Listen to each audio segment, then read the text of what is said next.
Untuk mendukung Belajar Bentar, kalian bisa mengklik subscribe. Halo, selamat datang di Belajar Bentar.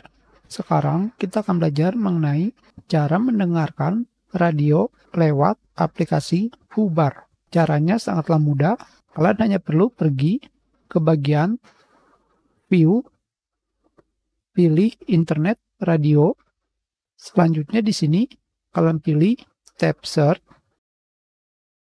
Kalian bisa memilih negaranya. Kalian bisa memilih dari negara, bahasa,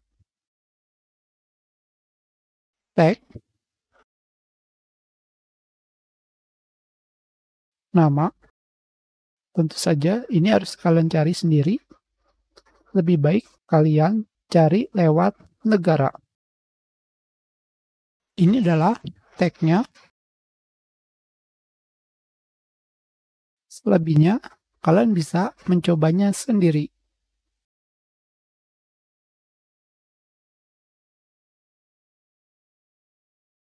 Kita coba. Kita sudahi pelajaran kita. Terima kasih.